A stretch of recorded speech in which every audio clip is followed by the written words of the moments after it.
কিছু দাবি এবং কিছু ধারা আমরা এখান থেকে উত্থাপন করছি। আল্লাহ রাব্বুল আলামিন আমাদের সবাইকে এগুলোর সাথে একাত্মতা পোষণ করার তৌফিক দান করেন। আমি বেশি সময় নষ্ট না করে খুব সংক্ষিপ্ত করে শুধু পয়েন্টগুলো আলোচনা করব। 1 নাম্বার, আমরা প্রথম যে দাবিটা উত্থাপন করতে চাই সেটা হলো রাখাল রাহা ওরফে সাজ্জাদুর রহমান, যাকে এনসিটিভি পাঠ্য বই সংশোধন ও পরিমার্জন কমিটিতে সরকার নিয়োগ দিয়েছেন, সেখান থেকে আমরা তার বহিষ্কার দাবি করছি।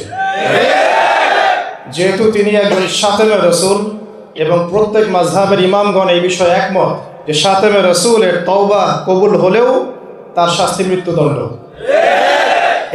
এ কারণে আমরা আমাদের মঞ্চ থেকে তাকে দ্রুত গ্রেফতারের দাবি জানাচ্ছি। মহান আল্লাহ ও রাসূলুল্লাহ সাল্লাল্লাহু আলাইহি ওয়াসাল্লাম তার বিরুদ্ধে অশ্লীল কটূক্তির অপরাধে রাখাল রাহা ও সোহেল গালিবের বিরুদ্ধে কঠোর আইনগত ব্যবস্থা নিশ্চিত করতে হবে।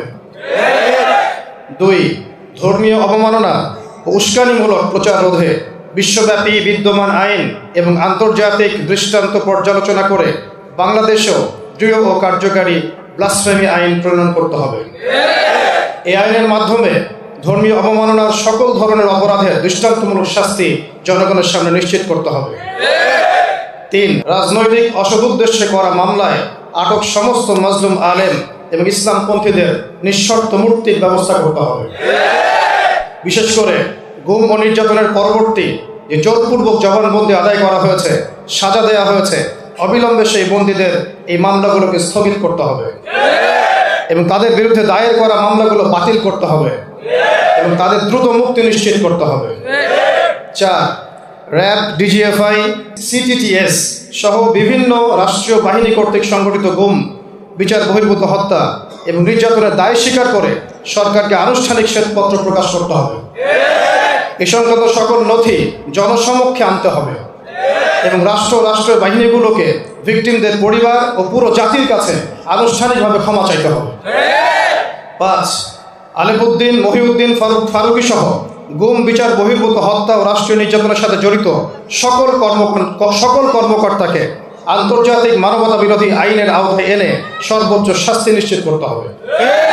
6, রাষ্ট্রীয় বাহিনীর নির্মম নির্যাতনের শিকার সকল বন্দী ও তাদের পরিবারকে সরকারি তহবিল থেকে যথাযথ পুনর্বাসন এবং ক্ষতিপূরণের ব্যবস্থা করতে হবে এবং বন্দীদের স্বাভাবিক জীবনে ফিরে যাওয়ার নিশ্চয়তা সরকারকে প্রদান করতে হবে এবং ক্ষতিগ্রস্ত পরিবারগুলোকে দীর্ঘমেয়াদী সহায়তা প্রদানের বিষয়টি নিশ্চিত করতে হবে। এছাড়াও আমাদের অন্যতম দাবি হচ্ছে 2013 সালে নাস্তিক মোর্তাদদের বিরুদ্ধে আমাদের ওলামায়ে কেরামদের যে আন্দোলন ছিল হেফাজতে ইসলামের ব্যানারে, তার 13 দফা বাস্তবায়ন করতে হবে। এই 13 দফাগুলো আমরা অনেকে ভুলে গেছি। আমি শুধু মনে করিয়ে দেওয়ার জন্যই পয়েন্টগুলো আপনাদের সামনে উত্থাপন করছি। 1, সংবিধানে আল্লাহর উপর পূর্ণ আস্থা ও বিশ্বাস পুনঃস্থাপন করতে হবে এবং কোরআন ও সুন্নাহ বিরোধী সমস্ত আইন বাতিল করতে হবে।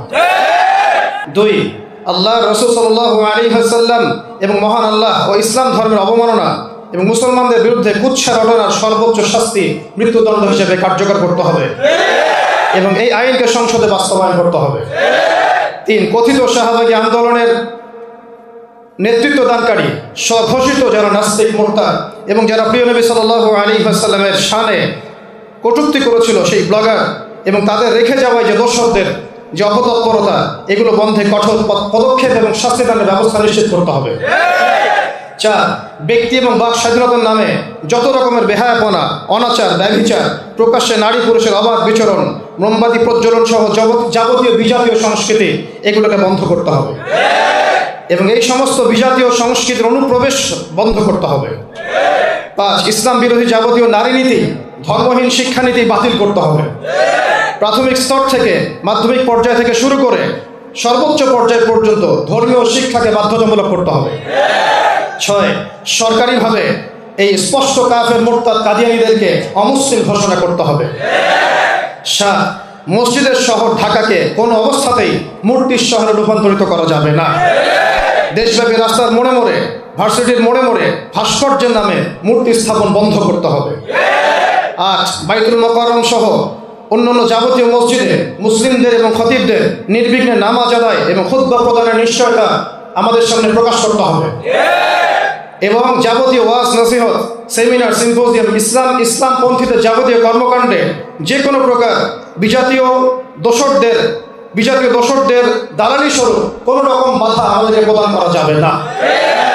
নয়, রেডিও টেলিভিশন সহ বিভিন্ন গণমাধ্যমে দাড়ি, টুপি, পাগড়ি, জুব্বা ইত্যাদি ইসলামিক কৃষ্টি কালচার নিয়ে হাসি ঠাট্টা করা, নাটক সিনেমায় নেতিবাচক চরিত্র হিসেবে উপস্থাপন করা, ধর্মীয় লেবাস পোশাকের অভিনয়ে তরুণ প্রজন্মের মনে ইসলাম বিদ্বেষ তৈরি করার অপচেষ্টা বন্ধ করতে হবে। 10, পার্বত্য চট্টগ্রাম সহ দেশব্যাপী ইসলাম বিরোধী সমস্ত কর্মকাণ্ডে জড়িত এনজিও, খ্রিস্টান মিশনারি এবং ধর্মান্তরিতকারীদের সমস্ত অপতৎপরতা বন্ধ করতে হবে। 11, রাসূলুল্লাহ সাল্লাল্লাহু আলাইহি ওয়াসাল্লামের প্রেমিক, আশেক এবং তাওহীদের জনতা, ওলামায়ে কেরাম, মাদ্রাসার ছাত্র সকলের উপর যাবতীয় হামলা, মামলা, দমন, নির্বিচারে গুলিবর্ষণ, গণহত্যা বন্ধ করতে হবে। 12 নম্বর, সারা দেশের কওমি মাদ্রাসার ছাত্র, শিক্ষক, ওলামা, মাশায়েখ, মসজিদের ইমাম, খতিবকে হুমকি ধামকি, ভয়ভীতি ইত্যাদি বন্ধ করতে হবে।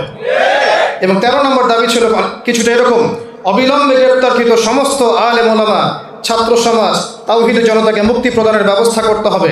দায়ের করা সমস্ত মিথ্যা মামলা প্রত্যাহার করতে হবে। প্রত্যেক পরিবারকে ক্ষতিপূরণের ব্যবস্থা নিশ্চিত করতে হবে। আল্লাহ রাব্বুল আলামিন আমাদের সবাইকে এই দাবিগুলোর সাথে একাত্মতা পোষণ করার তৌফিক দান করেন। এই পরিবর্তিত বাংলাদেশে আপনারা এই দাবির সাথে একমত আছেন না নাই? আমরা একমত আছি না নাই? আমরা একমত আছি না নাই? আল্লাহ রাব্বুল আলামিন আমাদের বাংলার জমিনে পরিপূর্ণভাবে ইসলাম কায়েম করার তৌফিক দান করেন। আমিন। ওয়া আখিরু দাওয়ানা আনিল হামদুলিল্লাহি রাব্বিল আলামিন। সাল্লাল্লাহু আলাইহি ওয়া সাল্লাম।